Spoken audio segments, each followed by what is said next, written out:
Hi, my name is Harli. I'm from Canada. I'm going into grade 10 this year. I am interested in climate change and ways that we can make a better future.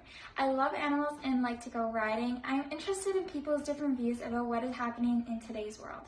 I love to draw and enjoy baking and cooking. Hi, my name is Rahul. I'm from the Fiji Islands. I'm currently in Gospel High School in grade 12. I like to listen to music, watch movies, and travel. Hi, I'm Rahma Naura Iman, and I'm a 16-year-old high school student from Bogor, Indonesia. My hobbies are watching movies, dramas, or reading books. Hello, I am Alvin Wong, and I am from Hong Kong. I am a rising 11th grader studying at the International Christian School. Music has always been my hobby, and I have recently founded this initiative called March to Your Beat, which is a music initiative to help those with special needs. Hi, Inspired Youth Summit. My name is Bella. I'm 17 years old and I'm from Hong Kong. I currently study at the Canadian International School of Hong Kong and I'm an incoming senior. After high school, I want to study law in the UK, and in my free time, I really love to cook, and I'm also the founder of Thalassemia Hong Kong. I'm also very passionate about the Sustainable Development Goals, so I'm very excited to see what's to come. Hello everyone, my name is Lavanya Chutke. I am 16 years old and I'm currently in the 10th grade. I go to the Canadian International School of Hong Kong, and the stuff that I like to do, I enjoy all things art related, from theatrical to visual. I enjoy creative writing and reading. Hello there, my name is Leah Elizabeth Dicom. I'm 17 years old and I am from Malaysia. Right now, I am studying in pre-university under the IB program. I like to draw, read, and play with my Rubik's Cube. Bulavinaka, my name is Vasemaca from the Fiji Islands, and I'm 16 years old. I'm a pure science student and currently in year 11. My hobbies include singing, socializing with friends, and teaching children moral values every week before this pandemic occurred. Vinaka. Hi, my name is Zoe Beaulieuasselin and I'm 17 years old, living in Sydney, Australia. I am originally French and Canadian. I'm currently in year 12, my final year of high school, and for my university studies I'm hoping to pursue art curatorship and history. My hobbies include surfing, being in the ocean, and watching Mamma Mia on repeat. I'd like to first off start with thanking every one of you for joining this summit. You know, you're taking out time out of your busy schedules, and we like to talk about how to make the world a better place. And I don't know if every one of you here are familiar with the UN SDGs. I think Alvin might be, because I think even in his profile, in his picture, he's holding goal number 17. So I think, would you like to just share, you know, what you know about the SDG, like a short summary of it? Yeah, so it's basically the set of goals that the United Nations has for up to the next decade, basically. A set of goals that the United Nations and the whole world wants to accomplish up till 2030, basically. Yeah. Okay, so there are goals in many different areas, you know, about poverty, education, you know, the environment. So anything you can think of that, you know, would sort of save the world, I'm sure it's probably in there. So there are 17 goals in total. And I would like to hear what any of you are actually doing in terms of like these areas. I mean, you don't have to say, okay, it actually relates to the UN SDG, but, you know, are you doing anything interesting in terms of, like, let's say, the environment, you know, or poverty, or, you know, education? Is it okay if I go? Yeah. Okay, so I'm a little bit cliche, but SDG 3, ensure healthy lives and promote well-being for all ages. So just to really key in on target 3.4, that's, I think, the only one in the health SDG that has to do with mental health. So I'm kind of involved, like locally, there's some Hong Kong youth summits by a branch of Mind HK called Cool Minds, which so there's a youth advisory committee which I'm a part of. So there's sort of like an we're getting started. Last year was our first summit, but the goal is like to annually have a youth summit, just to check in and like get the youth involved and have them talking about like their experiences with mental health. And this year it's more art music based. So it's basically like getting people who are involved in like art clubs or dance clubs to sort of just talk and share their perspectives. So that's sort of something that's kind of been I've been working on and working with a group of other youth to put out there locally in Hong Kong. So that's super interesting. And I think that really relates to what Alvin was saying about his music therapy initiative. Could you please share with us, maybe after this call, about like what you're doing, because it'll be interesting to share what you're doing. And is there anyone else who'd like to share? You know, it can be something simple, like let's say something in your community that you're maybe, let's say, cleaning the river in your community. It doesn't have to be huge, like you're about to save the world. You know, everyone has to start small. Thank you. Mine's like pretty small, but I'm the school environmental captain, and recently I planned like a secondhand market in our school. So lots of people brought in donations like clothes and books and just old things that they found around their house that's no need, that they find no use for anymore, and we sold them for cheap prices.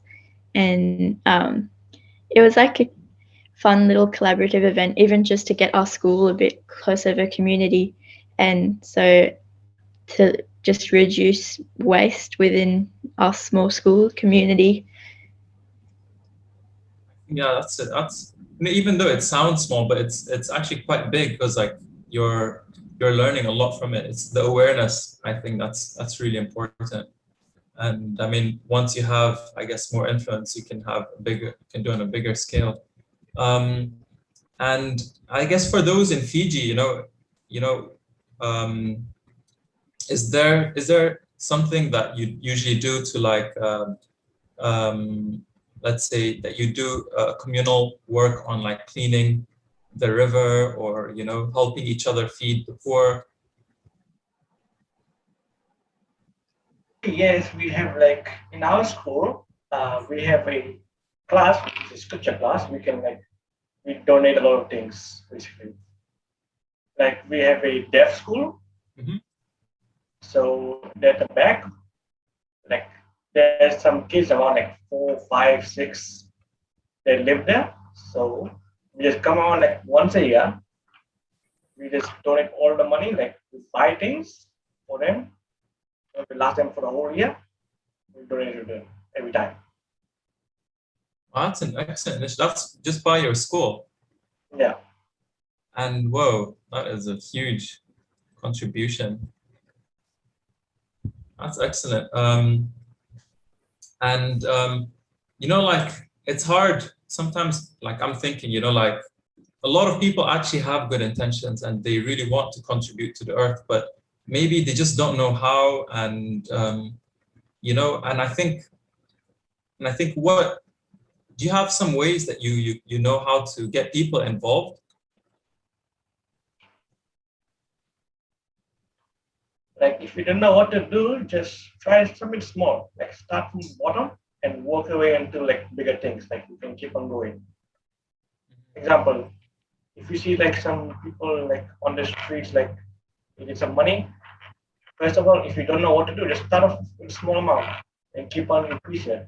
Yes. And you can get more confidence. You can do more things. Yeah, I think let's say with every change, it has to start from within. So like, yeah.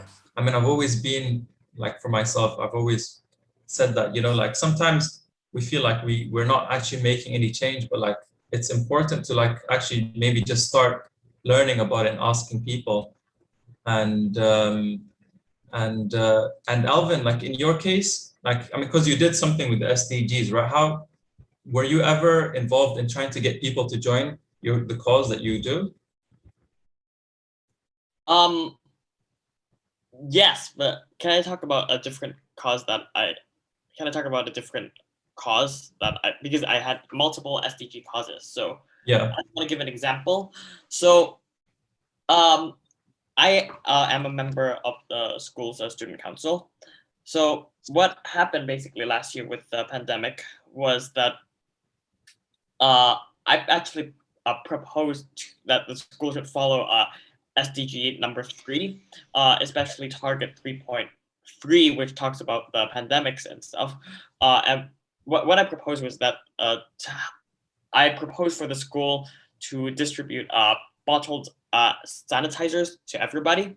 And this actually was an initiative that worked because like after everybody got a bottle of sanitizer, everybody kept carrying the sanitizer around the school. So this is basically my proposal, but it actually spread to the whole school. It impacted the whole school, and everybody was willing to work towards being like responsible members of our community by like sanitizing. So this is something that I have done with SDG 3 within the school community. And how did you like start that? You know, it'll be interesting for like everyone else to hear.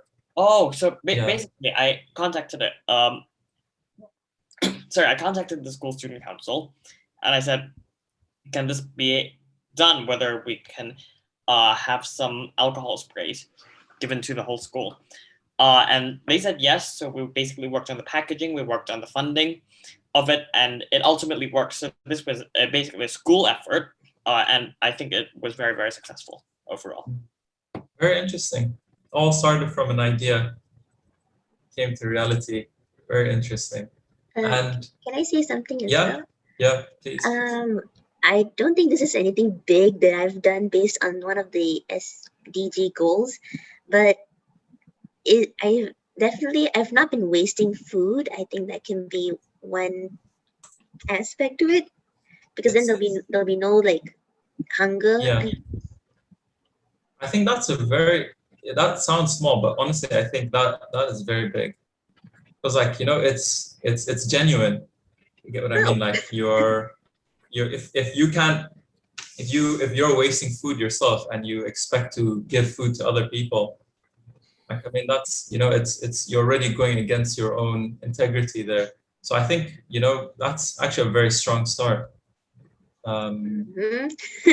Yep. Definitely. So moving on to the next question, what do you think are the biggest issues facing our generation? As in, like, you know, there's a lot of talk about climate change and Greta Thunberg. So like at least in your communities, you know, like what are some big issues?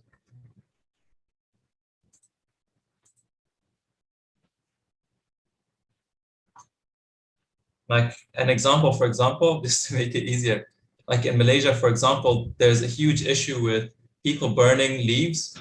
You know, like they would collect the leaves that's fallen off the trees and they would just burn it. And some neighborhoods would just be full of smoke, and you know, you're just inhaling this the smoke. And I mean, it's a huge problem, and a lot of people are trying to raise awareness of it. You know, there are a lot of effort done through education, through government policies. But I mean, it's a long journey. I mean, that's very, very local to Malaysia. Are there any other issues like in different countries, maybe in Fiji? It could be something small or big, you know, with any information would do. Well, we've been experiencing more powerful like cyclones here more recently. Mm-hmm. So yeah, like we just recently, I believe we had a category 2 with the central division, which was very powerful. It caused the central division to be shut down for 2 weeks, I believe, or 1 week.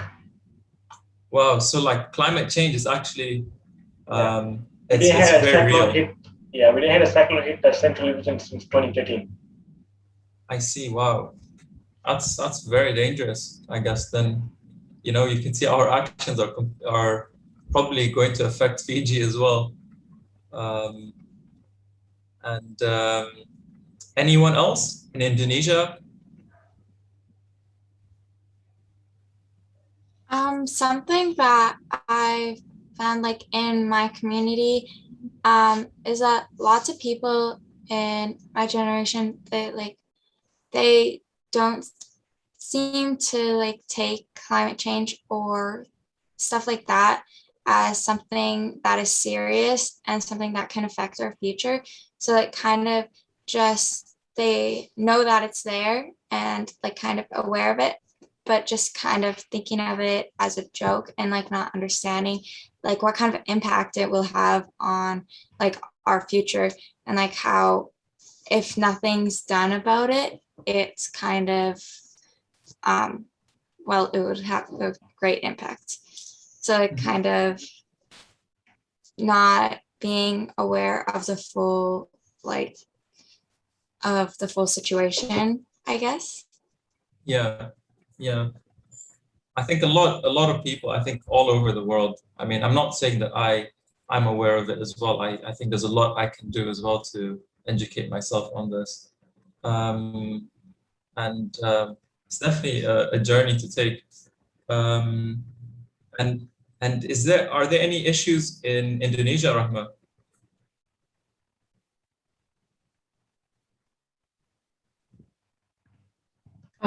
I think in Indonesia, the issue that we face right now is regarding obeying the what was it? The health protocol, since the COVID cases in Indonesia is at its like highest, and just in the past 3 days, like around like three or four people that I know have like sadly like passed away because like it's crazy in Indonesia right now. And I think even with all the deaths and positive cases, some people still tend to be like quite ignorant and like they don't really obey the health protocols, and some people are still even like hanging out with other people and like going out. So I think that would be a problem. Yeah, yeah. I think it's quite similar in Malaysia as well, where we don't have a huge population here, but so many people are getting infected.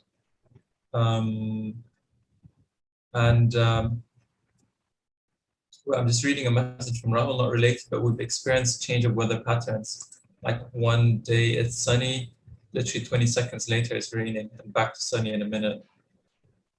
Did everyone get that? Everyone read the message? I think that I've only experienced that when I was in Turkey, actually. So like I think Rahul was just saying that the weather patterns are really erratic in Fiji. And I think most of us who live in countries where maybe, I guess, the weather doesn't really affect us, or like natural disasters. But maybe someone in Fiji or like these low-lying islands, you know, they would be the first ones to kind of really feel the impact of it. And like Harli was saying, like, you know, we don't really see the impact of our actions. And I think maybe that's the first you know, action plan to do. Is it all right if I just add one more thing concerning? Yeah. In January last year, 2020, all of Australia was pretty much on fire. We had really bad bushfires to the point where, like, at the local beaches, just the little bushland would set on fire. And then, so that was really like impactful towards many people. And then in February, we suffered from a lot of heavy floods. So you can already, like, it was so different from going, everything was on fire to everything flooding. Like, it's a really drastic change to have in a month. Everyone was so confused going, what's going on? Like, everything was burning 1 minute and now it's absolutely pouring. So you can already see that that's quite a significant change in just a month. Yeah, wow. And has that raised the awareness of the people there, of their impact to the climate change? I'm not too sure, to be honest. There's been quite a few. I feel like it's been quite global, but climate strikes where kids leave their classes to go protest to the government saying that they need to change their views upon climate change. But I think we've actually come towards the end of it. And I think I learned a lot from this interview, you know. And thank you so much for participating. Thank you so much. And